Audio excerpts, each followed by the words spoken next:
CPM എന്ന party പലപ്പോഴും മുന്നോട്ട് പോകുന്നത് ഒരു ഉളുപ്പില്ലാതെ ന്യായീകരിക്കാൻ കഴിവുള്ള കുറെ നേതാക്കന്മാരെ കൊണ്ടും സഖാക്കന്മാരായ അണികളെ കൊണ്ടുമാണ്. ശരിയല്ലേ?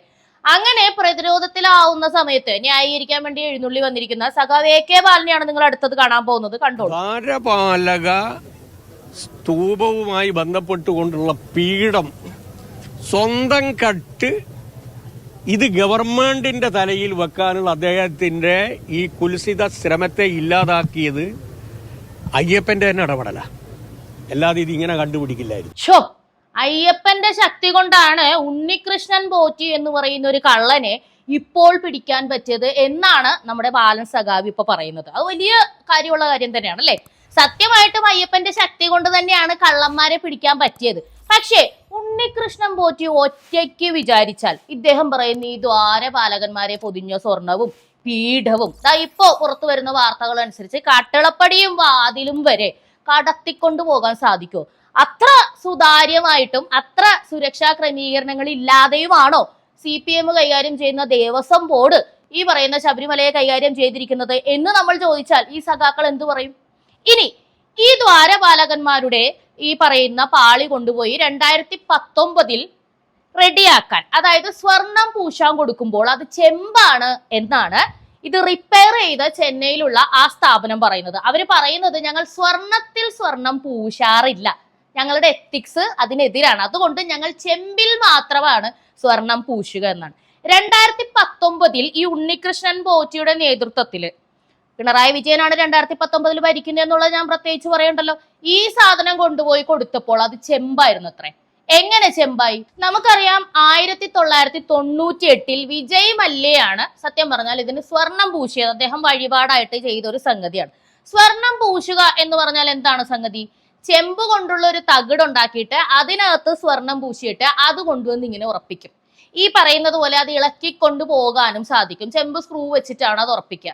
എന്നാൽ അതിൽ നല്ല രീതിയിൽ സ്വർണം വേണം താനും. ചെന്നൈ മൈലാപ്പൂരിലുള്ള ഒരു ജ്വല്ലറിയിൽ 53 പേര് ചേർന്നിട്ടും അതുപോലെ നമ്മുടെ മാന്നാറിലുള്ള കുറെ സ്വർണ്ണപ്പണിക്കാരും ഒക്കെ ചേർന്നിട്ടാണ് അന്ന് ദ്വാരപാലകന്മാരുടെ ഈ ശില്പത്തിൽ സ്വർണം പൊതിയൽ എന്ന് പറയുന്ന വലിയൊരു പ്രക്രിയ പൂർത്തിയാക്കിയത്. അതൊക്കെ അന്ന് വാർത്തയായിരുന്നു. അവിടെ മുതൽ 2019 വരെയുള്ള ശബരിമലയുടെ എല്ലാ ഫുട്ടേജും നിങ്ങൾ എടുത്ത് നോക്കിക്കൊള്ളുക. ഈ പറയുന്ന ദ്വാരപാലകന്മാരും അവരുടെ പീഠവും ഈ പറയുന്ന കട്ടിളപ്പടിയും കതകും എല്ലാം തന്നെ സ്വർണത്തിൽ ഇങ്ങനെ പൂശി നിൽക്കുന്ന ഒരു കാഴ്ച നിങ്ങൾക്ക് കാണാം. 2019 ഇത് റിപ്പയർ ചെയ്യാനായി ചെന്നൈയിലേക്ക് കൊണ്ടുപോയപ്പോൾ ഇതെങ്ങനെ ചെമ്പായി? ഈ ചോദ്യത്തിന് ഉത്തരം പറയേണ്ടത് ആരാണ്? ബാലൻ സഖാവ് പറയുന്ന അനുസരിച്ചിട്ടാണെങ്കിൽ ഉണ്ണികൃഷ്ണൻ പോറ്റിയാണ്. ഈ വിജയ് മല്യ കൊടുത്ത സ്വർണം നിങ്ങളിൽ ഒരു മനുഷ്യൻ അറിയാതെ, അതായത് അവിടെയുള്ള തന്ത്രിമാരോ ദേവസ്വം ബോർഡ് ജീവനക്കാരോ ഒന്നും അറിയാതെ ഉണ്ണികൃഷ്ണൻ പോറ്റി എന്ന് പറയുന്ന ഒറ്റ വ്യക്തി ഒളിച്ച് കടത്തി എന്നാണോ ബാലൻ സഖാവ് പറയുന്നത്? ഇതെന്ത് ന്യായമാണ്? താങ്കൾക്ക് എങ്ങനെയാണ് ഇത്ര ഉളുപ്പില്ലാതെ ഇവിടെ ഇരുന്ന് ഇങ്ങനെ ന്യായം പറയാൻ കഴിയുക? ഇദ്ദേഹത്തെ പരികർമ്മിയാക്കിയത് ആരായിരുന്നു? ആരുടെ കാലഘട്ടത്തിലായിരുന്നു? ഉമ്മൻചാണ്ടിയുടെ കാലഘട്ടത്തിലെ ഒരു പരികർമ്മി എങ്ങനെ കർമ്മി ഈ പ്രവൃത്തിയിലേക്ക് എത്തി? അതിനാരാണോ സഹായിച്ചത്? ഞാൻ നേരത്തെ പറഞ്ഞല്ലോ, ആരാണോ സഹായിച്ചത് അവരെ ഒക്കെ തന്നെ കഴുത്തിന് പിടിച്ച് നിയമത്തിന്റെ മുമ്പിൽ കൊണ്ടുവരും. അതെ, ഉണ്ണികൃഷ്ണൻ പോറ്റിയെ പരികർമ്മിയാക്കിയത് ആരാണ്?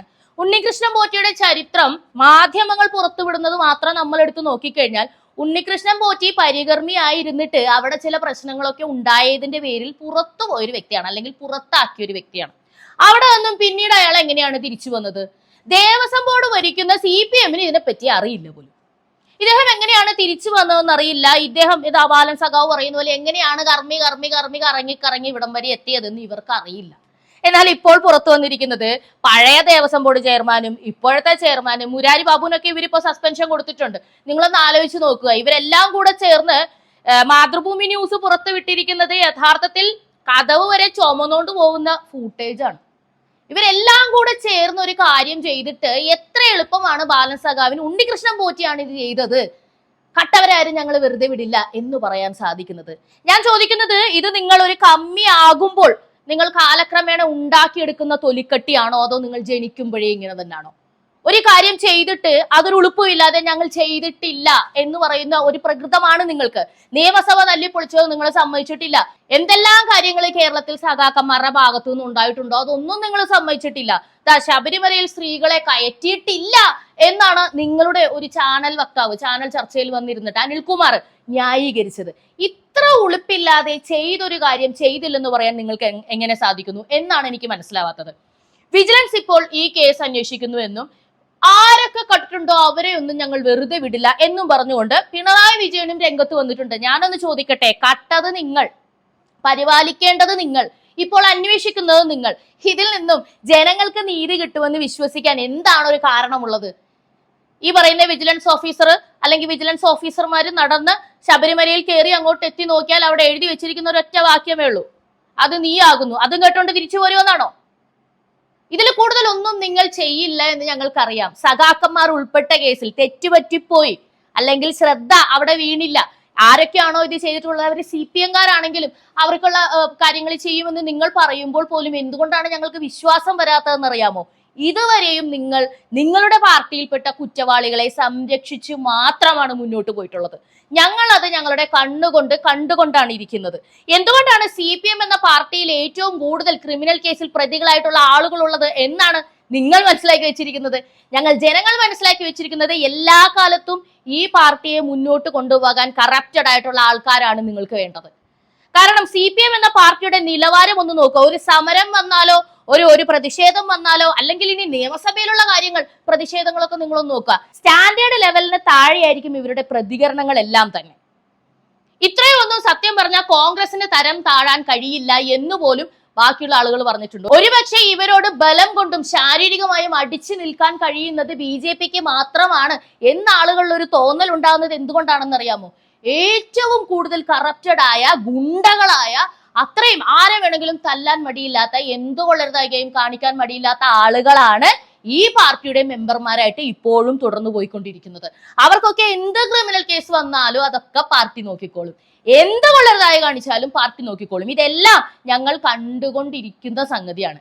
ഇപ്പോൾ താങ്കൾ പറയുന്നു ഉണ്ണികൃഷ്ണൻ പോറ്റിയാണ് ഇതൊക്കെ ചെയ്തത്. ഉണ്ണികൃഷ്ണൻ പോറ്റി പരികർമ്മിയായത് ആരുടെ കാലത്താണ്? ഒന്ന് ആലോചിച്ച് നോക്കുക. 9 വർഷമായി പിണറായി വിജയൻ മുഖ്യമന്ത്രി കസേരയിൽ ഇരിക്കുന്നു. ഉമ്മൻചാണ്ടി ഭരിച്ചിട്ട് വർഷം എത്രയായി?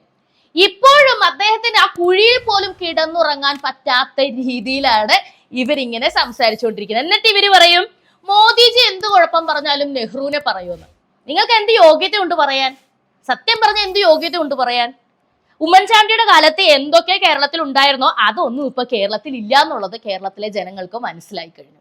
എന്നാലും ബാലൻ സഖാവിനെ ഞാൻ സമ്മതിച്ചിരിക്കുന്നു. കാരണം വ്യക്തിപരമായിട്ടുള്ള വൈരാഗ്യത്തിന്റെ പേരിൽ ചുമതലകൾ വരെ ഒഴിവാക്കി താങ്കളെ ഇറക്കി വിട്ടപ്പോ ഇങ്ങനെ മോങ്ങിക്കൊണ്ട് താങ്കൾ വന്ന കാഴ്ച എന്റെ കണ്ണുമുന്നിൽ ഇരിക്കുന്നു.